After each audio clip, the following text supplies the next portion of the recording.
नमस्कार दोस्तों, स्वागत है आपका अपना यूट्यूब चैनल टुडे एग्जाम पर। दोस्तों आज है 27 अगस्त 2022 और आज आरआरबी ग्रुप डी की कोई भी एग्जाम प्रथम पाली में नहीं है। दोस्तों ये वीडियो उन लोगों के लिए काफ़ी इंपॉर्टेंट हो जाती है जो आने वाले समय में आरआरबी ग्रुप डी की एग्जाम देने वाले हैं। जिस प्रकार के प्रश्न पूछे जा रहे हैं उसी प्रश्नों को तर्ज पे लेके हम ये वीडियो आप लोगों के लिए बना रहे हैं। बहुत सारे बच्चे के कमेंट भी आए हैं कि जो है अपने तरफ से सजेस्ट करके एक वीडियो बनाइए, तो मैं बना रहे हैं। आपको जो है जिस जिस दिन एग्जाम नहीं रहेगा आपको वीडियो मैं देता रहूँगा।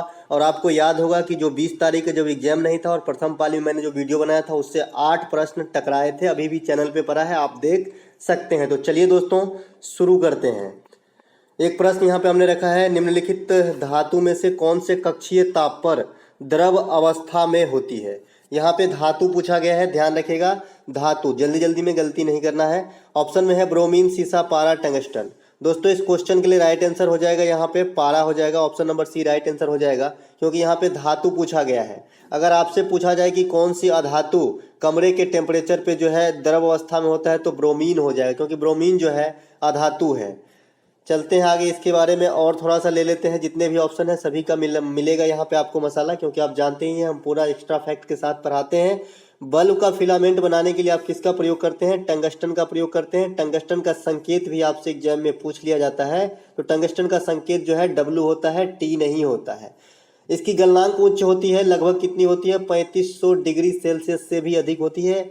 हीटर के कोयल किस चीज़ की बनाए होते हैं? जो हीटर में आप जो स्प्रिंग के जैसा कोयल देखते हैं ये बने होते हैं नाइक्रोम के, और ये क्वेश्चन पूछा भी गया था और आगे भी पूछा जाएगा। साथ ही साथ हीटर ही क्यों, आयरन भी पूछा जाए तो आप आयरन में भी नाइक्रोम ही करके आना है। ब्रोमीन जो है अधातु है, कमरे के टेम्परेचर पर द्रवावस्था में पाया जाता है, बता ही दिया। सबसे अधिक विद्युत चालकता चांदी की होती है। सबसे अधिक विद्युत चालकता जो है ये चांदी की होती है। चांदी के सूत्र आपसे पूछा जाता है, एर्जेंटम होता है।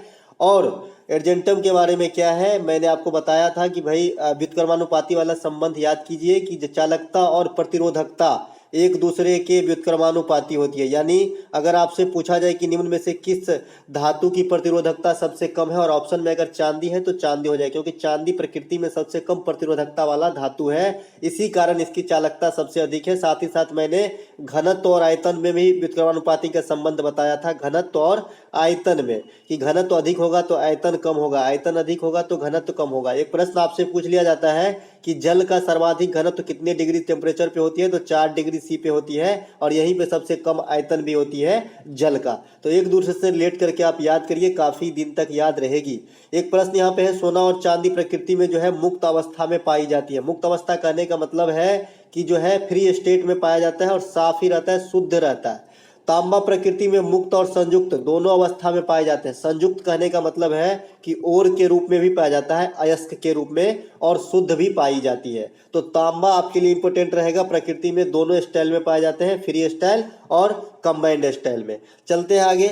एक प्रश्न यहाँ पूछा गया है, किसान बिल के कुल कितने बिल प्रस्तावित हैं? जो किसान बिल जिसमें बहुत सारे जो आप देखते प्रदर्शन वगैरह हुए थे, ये काफी फेमस हो गया इंडिया के अंदर। पहले नहीं माना जा रहा था, बाद में इसे माना गया। तो इसमें 5 प्रमुख मांगे मदे रखी गई थी।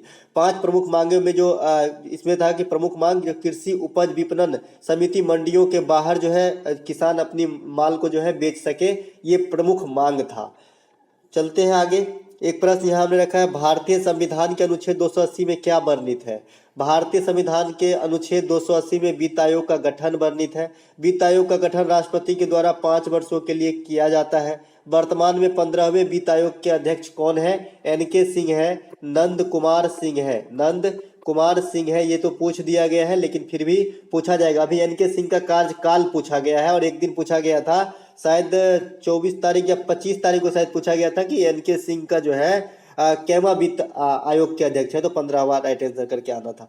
संविधान के अनुच्छेद 112 जो है ये बजट से संबंधित है। बजट का शब्द का मेंशन भारतीय संविधान के अंदर नहीं है, वार्षिक वित्तीय विवरण इसके जगह पे यूज किया गया है। संविधान के अनुच्छेद 368 जो है ये संवैधानिक संशोधन से संबंधित है और ये जो है साउथ अफ्रीका के संविधान से लिया गया है। अनुच्छेद 123 जो है ये राष्ट्रपति के अध्यादेश से संबंधित है। अनुच्छेद 214 हाई कोर्ट का होना, हाई कोर्ट के परिभाषा से संबंधित है। अनुच्छेद 124 जो है सुप्रीम कोर्ट का होना से संबंधित है। तो आपको आर्टिकल भी देख के जाना है, हर दिन आर्टिकल से 1 या 2 प्रश्न जरूर पूछे जा रहे हैं। मध्यकालीन भारत में प्रथम महिला शासिका कौन थी? तो मध्यकालीन भारत में प्रथम महिला शासिका रजिया सुल्तान थी। ये रजिया सुल्तान किस वंश से बिलोंग करती थी? तो गुलाम वंश से, और ये इल्तुतमिश की पुत्री थी। किसकी? इल्तुतमिश की पुत्री थी। तो आपको ये बात भी ध्यान रखना है। दिल्ली सल्तनत पे कुल 5 वंशों ने शासन किया, जिसमें गुलाम, खिलजी, तुगलक, सैयद, लोदी, और शासकों का क्रम भी इसी प्रकार से है। सबसे पहले गुलाम वंश, फिर खिलजी वंश, फिर तुगलक वंश, फिर सैयद वंश, फिर लोदी वंश। इसको याद रखने के लिए अगर आपको क्रम याद नहीं रहता है तो आप याद रखेंगे गुल खिला तुम सनम लो। इस प्रकार से याद आप रख सकते हैं। हम तो ऐसे ही याद रखे हैं, आप भी याद रख सकते हैं एक फनी वे में।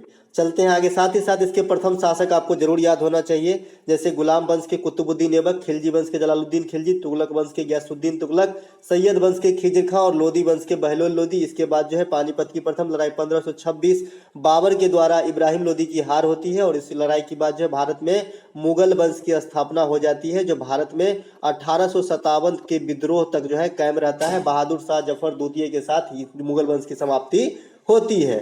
एक प्रश्न यहाँ पूछा गया कि क्रोमियम का परमाणु क्रमांक कितना होता है? क्रोमियम का परमाणु क्रमांक 24 होता है। प्रकृति में मुक्त अवस्था में पाई जाने वाली धातु सोना और चांदी है। मैंने फिर से यहाँ विश्लेषण लिख लिया है, और संयुक्त अवस्था में जो है आपका तांबा हो जाएगा, मुक्त और संयुक्त दोनों अवस्था में। विटामिन डी की कमी से कौन सा रोग होता है? यहाँ पे मैं पूरा विटामिन से संबंधित रोग और इसका रासायनिक नाम भी बताऊंगा, ताकि आपके आने वाले एग्जाम में ये काम आ सके। जैसा कि अब तक विटामिन ई और विटामिन डी का जो है रासायनिक नाम पूछा गया है, आने वाले शिफ्ट में हो यही जरूरी थोड़ी है कि हर वक्त रिपीट ही करेगा, तो और भी जो विटामिन का नाम पूछा जाएगा तो आप जो है यहाँ पे थोड़ा सा अच्छे से सुन लीजिएगा। विटामिन डी की कमी से रिकेट्स बीमारी होती है। रिकेट्स बीमारी जो है हड्डी से संबंधित बीमारी है। विटामिन डी का अच्छा स्रोत क्या है? सूर्य का प्रकाश है, सबसे अच्छा और सबसे सस्ता स्रोत है। कैल्सीफेरॉल जो है विटामिन सी को कहा जाता है, इसके कमी से, विटामिन सी को नहीं, माफ कीजिएगा, विटामिन डी को कहा जाता है कैल्सीफेरॉल। इसके कमी से जो है रिकेट्स बीमारी होती है। टेकोफेरॉल जो है ये विटामिन ई को कहा जाता है, इसके कमी से जो है जनन क्षमता में कमी आती है, प्रजनन क्षमता में कमी आती है। विटामिन सी को एस्कॉर्बिक एसिड कहते हैं, इसके कमी से स्कर्वी रोग होती है, जिसमें मसूड़े से खून आने लगती है। सभी प्रकार के सिट्रस फल जो है विटामिन सी का अच्छा स्रोत है, खास करके आंवला। रेटिनॉल जो है ये विटामिन ए को कहा जाता है, इसके कमी से आंख की बीमारी होती है। जो भी रतौंधी, जो भी बीमारी है, आंख की संबंधित जो भी बीमारी होती है, सभी विटामिन ए के कमी के कारण होती है। इसका एक अच्छा स्रोत जो है अभी गोल्डन राइस है, खास करके गाजर वगैरह भी होते हैं। विटामिन बी1 को थायमीन कहा जाता है, इसके कमी से बेरी बेरी रोग होती है, बेरी बेरी रोग होती है। विटामिन बी1 के कमी से इसे थायमीन कहा जाता है। और विटामिन सी का, विटामिन शब्द का प्रयोग सर्वप्रथम फंक ने किया था, आपको ये बात ध्यान रखना है। साथ ही साथ सबसे इंपॉर्टेंट विटामिन जो इसमें छूट रहा है ये है विटामिन के। इसके कमी से ब्लड क्लोट नहीं होता है, यानी खून का थक्का नहीं जमता है। तो ये आपसे एग्जाम में बार बार पूछा जाता है। साथ ही साथ विटामिन से और क्या छूट गया? हाँ, ये छूट गया कि कौन से विटामिन जल में घुलनशील है। तो विटामिन बी और सी जो है जल में घुलनशील है। बाद बाकी ए, ई, डी के जो है ये आपके वसा में घुलनशील विटामिन है। चलते हैं आगे। और साथ ही साथ विटामिन के बारे में एक और चीज, विटामिन जो है शरीर में अपने को ऊर्जा नहीं देता है, विटामिन से हमें ऊर्जा की प्राप्ति नहीं होती है, ध्यान रखिएगा। इस प्रकार का प्रश्न एग्जाम में आ चुका है। एक प्रश्न आया, ये रखा है यहाँ पे द रोड, ये रोड है, द रोड टू मसूरी के लेखक कौन है? तो ये रस्किन बॉन्ड है, द रोड टू मसूरी के लेखक। एक प्रश्न मैंने यहाँ रखा है, याओसांग उत्सव भारत के किस राज्य में मनाया गया था? ये जो क्वेश्चन है शायद एसएससी फेज 10 में पूछा गया था। तो याओसांग उत्सव जो है ये मणिपुर में मनाया जाता है। मणिपुर में कचाई लेमन फेस्टिवल भी मनाया जाता है, तो आपको ये बात भी ध्यान रखना है। कचाई लेमन जो है फेस्टिवल ये भी मणिपुर में मनाया जाता है। उसके बाद हॉर्नबिल जो है ये नागालैंड में मनाया जाता है। लोसांग और लोसर, तो लोसांग जो है ये सिक्किम में मनाया जाता है, लोसर जो है ये लेह में मनाया जाता है। साथ ही साथ आपको लोसर के बारे में और भी याद रखना है कि लोसर जो है ये लेह में ही नहीं, ये अरुणाचल प्रदेश में भी मनाया जा सकता है, हिमाचल प्रदेश में भी मनाया जा सकता है। यूं कहे तो जहां भी बौद्ध धर्म के जो है धर्मावलंबी रहते हैं वहां पे आपको लोसर त्योहार मनाया जा सकता है। लोसांग सिक्किम में है, तो सिक्किम और लोसांग याद रख सकते हैं, दोनों सेम जैसा सुनने में लग रहा है। एक प्रश्न यहाँ पे हमने रखा है कि भारत में आयुष्मान भारत स्वास्थ्य योजना की शुरुआत किस शहर से की गई थी? तो रांची से की गई थी 2018 में। रांची जो है झारखंड की राजधानी है, तो आपको ये बात भी ध्यान रखना है। एक प्रश्न, सराय नूर महल भारत के किस राज्य में स्थित है? तो सराय नूर महल जो है ये भारत के पंजाब के जालंधर प्रांत में स्थित है, तो आपको ये याद रखना है। स्वर्ण मंदिर भी अमृतसर में स्थित है। स्वर्ण मंदिर सिख धर्मावलंबियों की सबसे बड़ी गुरुद्वारा है जो अमृतसर में स्थित है। इसे गोल्डन टेम्पल भी कहा जाता है, तो आपको ये बात भी ध्यान रखना है, गोल्डन टेम्पल भी कहा जाता है स्वर्ण मंदिर को। ऐसे हिंदी में तो सेम ही नाम होगा। एक प्रश्न यहाँ पे है, पंडित किशन महाराज निम्नलिखित में से किस वाद्य यंत्र से संबंधित है? दोस्तों टीसीएस वाले पेपर सेट कर रहे हैं, तो ये बड़ी बात नहीं है कि आपको वाद्य यंत्र से क्वेश्चन पूछना स्टार्ट कर दे, इसीलिए मैंने आज ये रख लिया है। आने वाले शिफ्ट में आपको देखने को मिल सकता है, काफी संभावना है। तो पंडित किशन महाराज ये तबला जो है किस बात से संबंधित है? तो ये तबला बजाते थे। अल्लाह रखा भी तबला बजाते हैं। पंडित रविशंकर सितार बजाते हैं। पंडित शिव कुमार शर्मा संतूर बजाते हैं। हरिप्रसाद चौरसिया बांसुरी बजाते हैं। भजन सुपारी संतूर बजाते हैं। और खास बात यह है कि शिव कुमार शर्मा और भजन सुपारी दोनों का देहांत हो गया और ये दो ही प्लेयर हैं इंडिया में जो संतूर बजाते हैं और फेमस है। बाद बाकी बजाते होंगे लेकिन फेमस नहीं है। बिरजू महाराज कथक से संबंधित है, ये भी बात आपको ध्यान रखना है। एक प्रश्न यहाँ पे मैंने रखा है, अप्रैल 2022 में बंगाल में जो उपचुनाव हुआ था, आसनसोल से कौन विधायक निर्वाचित हुए? इस फॉर्म में क्वेश्चन देखने को मिल रहा है। तो शत्रुघ्न सिन्हा जो है बंगाल से जो है उपचुनाव में विधायक नियुक्त हुए, जो 2022 में हुआ है। 2019 में बीजेपी के कैंडिडेट जीता था। एक प्रश्न यहाँ पे रखा है कि गाजी की उपाधि किसको दिया गया था? दोस्तों गाजी की उपाधि जो है एक से अधिक शासक को दिया गया था, लेकिन मुगल वंश में बात करेंगे तो बाबर को दिया गया था। पानीपत की प्रथम लड़ाई, घाघरा की युद्ध, खानवा का युद्ध और चंदेरी की युद्ध, ये चारों युद्ध जो है बाबर के द्वारा लड़ा गया। और मजे की बात यह है कि चारों युद्ध में जो है उन्होंने विक्ट्री हासिल की थी, विजय प्राप्त की थी। आपसे पूछा जाता है खानवा के युद्ध के बारे में कि किसके साथ हुआ था, तो राणा सांगा और बाबर के बीच में हुआ था 1527 ईस्वी में। ये युद्ध के ईस्वी भी लगातार है, 26 में जो है पानीपत का, 27 में खानवा का होता है। इस प्रकार से आपको याद रखना है। फिर चंदेरी का होता है, फिर घाघरा का होता है। एक प्रश्न यहाँ पे मैंने रखा है कि निशागंधी नृत्य उत्सव किस राज्य से संबंधित है? तो ये केरल से संबंधित है। अब केरल के और भी नृत्य देख लीजिए, क्योंकि अभी केरल में जो है ओनम का समय चल रहा है, तो ओनम भी केरल से हो जाएगा, ऐसे ही बता दिया। कथकली भी केरल से है, मारमोकली भी केरल से है, तो ये चारों नृत्य केरल से है। तो आपको याद रखना है केरल से संबंधित इन नृत्यों को पूछा जाएगा। टोक्यो ओलंपिक में गोल्ड मेडल किसको मिला था? तो नीरज चोपड़ा को मिला था भाला फेंक के अंदर। टोक्यो ओलंपिक में कुल कितने पदक हमने जीते? तो 7 पदक जीते, जो 1 गोल्ड है, 2 रजत है। 1 रजत रवि दहिया के द्वारा भी जीता गया है और 4 जो है ब्रॉन्ज जीता गया है, जिसमें से 1 ब्रॉन्ज हॉकी टीम के द्वारा, पुरुष हॉकी टीम के द्वारा जीता गया है। ओलंपिक खेल की शुरुआत कब होती है आधुनिक वाली की? तो 1896 में होती है और एथेंस से होती है, पीरियड कुबर्टीन से। भारत कब भाग लेना स्टार्ट करता है? तो 1900 में ओलंपिक, यानी सेकेंड ओलंपिक जो पेरिस से में हुआ था, इससे भारत जो है स्टार्ट है ओलंपिक में भाग लेना। आपसे पूछा जा सकता है कि ओलंपिक खेल का आयोजन किन वर्षों में नहीं हुआ? तो जो विश्व युद्ध चला ना, उनके दरमियान ओलंपिक खेलों का आयोजन नहीं हुआ। एक एक जानकारी आपको रखना है। घंटा मर्दाली व कुंभी लोक नृत्य संबंधित है। दोस्तों घंटा मर्दाली व कुंभी लोक नृत्य जो है ये आपका हो जाएगा आंध्र प्रदेश राज्य से संबंधित है। अब थोड़ा सा लोक नृत्य के बारे में और देख लेते हैं, क्योंकि लोक नृत्य जो अपने को लुसेंट किताब में छपा है उससे कम क्वेश्चन देखने को मिला है अब तक, जो नहीं छपा है वो मिलता है। तो इसी ऐसे ही क्वेश्चन मैं यहाँ पे रखा हूँ। यहाँ पे कुचिपुड़ी आंध्र प्रदेश, ये तो कॉमन सा है। कथकली केरल का है। बिहू खेल गोपाल असम का है। साथ ही साथ सत्रिया शास्त्रीय नृत्य काफी है, क्योंकि ये सबसे न्यू वाली शास्त्रीय नृत्य है सभी शास्त्रीय नृत्यों में, इसलिए इसे पूछा जाता है। ये भी असम का है। सामा चकेवा जट जटिन बिहार का है। साथ ही साथ छठ पर्व जो है ये भी बिहार का है। तमाशा लावनी रंगोली महाराष्ट्र का है। अब महाराष्ट्र में गणपति उत्सव है, शिवाजी उत्सव है, दही हांडी है, ये सब भी महाराष्ट्र का है। साथ ही साथ काला घोड़ा जो आपको करंट सेक्शन से पूछा जाएगा, काला घोड़ा उत्सव, ये भी महाराष्ट्र के पारंपरिक उत्सव है। और काला नमक चावल अगर पूछा जाए तो आपका यूपी हो जाएगा, ये भी ध्यान रखिएगा, दोनों को एक ही नहीं मिला देना है। घूमर राजस्थान का लोक नृत्य है। राजस्थान का और क्या हो जाएगा? गणगौर हो जाएगा, गणगौर हो जाएगा। कठपुतली भी हो जाएगा, कठपुतली ये भी राजस्थान का है। उसके बाद उड़ीसा का थोड़ा सा बता दूं, गोटी पुआ हो जाएगा, ओडिसी हो जाएगा, ये सब हो जाएगा उड़ीसा का। उड़ीसा का छऊ भी हो जाएगा, क्योंकि उड़ीसा में छऊ भी थोड़ी मात्रा में होती है।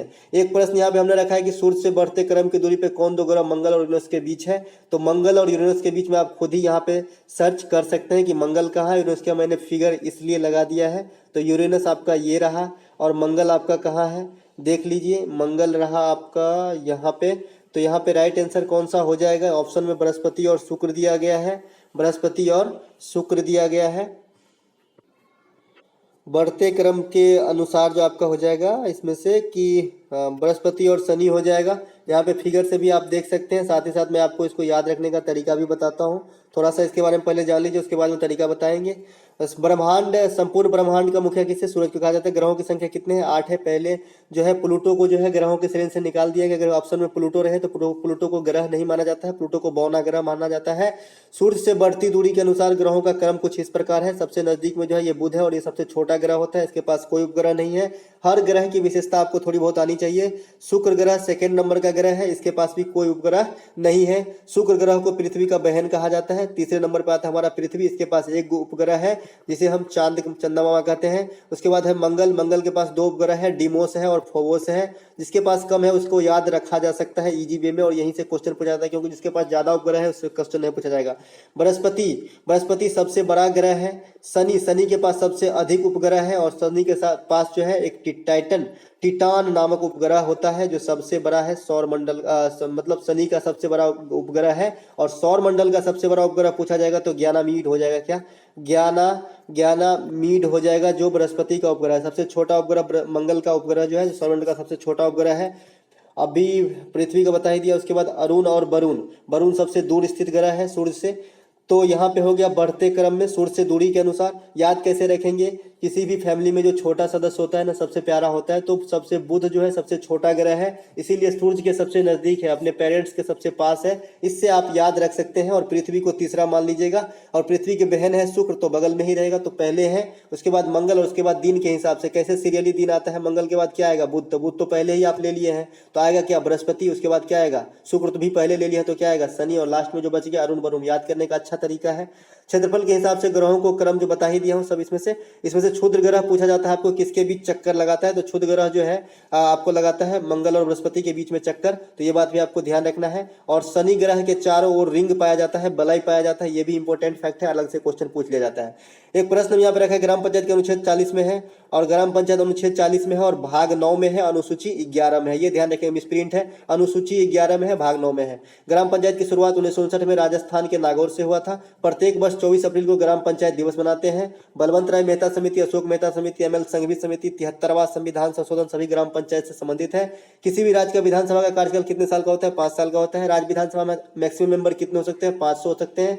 न्यूनतम मेंबर कितने हो सकते हैं? 60 हो सकते हैं। हालांकि भारत में कुछ ऐसे राज्य हैं जो न्यूनतम मेंबर के जो है अपवाद है, 60 से भी कम सदस्य विधानसभा चला रहे हैं। एक प्रश्न यहाँ पे है, पौधे की वृद्धि के लिए सबसे महत्वपूर्ण पोषक तत्व तो क्लोरोफिल होता है। जैसे कि जानते हैं कि सूर्य के प्रकाश की स्थिति में जो प्रकाश संश्लेषण की घटना होती है, उसी से जो है पौधों को भोजन प्राप्त होता है, पोषक तत्व प्राप्त होता है। तो क्लोरोफिल इसके लिए अनिवार्य है, इसीलिए पौधों के पोषक तत्व के जो है पोषक के लिए सबसे अनिवार्य क्या हो गया? क्लोरोफिल हो गया, जिसे हरित लवक भी कहते हैं। इसके साथ साथ नाइट्रोजन जो है ये पौधों में हरियाली लाता है। फास्फोरस जो है ये पौधों को बीमारी से लड़ने में सहायक बनाता है, यानी यूं कहते इम्यून सिस्टम जो है जागृत करता है पौधों के अंदर। एक प्रश्न आपसे पूछा जाता है, पौधों में शोषण किससे होता है? तो रंध्र से होता है, स्टोमेटा जिसे कहते हैं। पत्ती के छिद्र होते हैं, पत्ती में अगर इस प्रकार का आप देखे होंगे कहीं पत्ती, तो इसमें जो सिराए ऐसे दिखते हैं, स्टोमेटा रंध्र कहते हैं। इसी से जो है इन्होंने गैस भी छोड़ते हैं और गैस लेते भी हैं। आशा करते हैं कि दोस्तों कि आपको अच्छा लगा होगा। ये पीडीएफ अगर आपको चाहिए तो टेलीग्राम लिंक दिया गया है, ज्वाइन कर लीजिएगा, वहां आपको ये पीडीएफ दे दिया जाएगा। मिलते हैं एक नए वीडियो के साथ।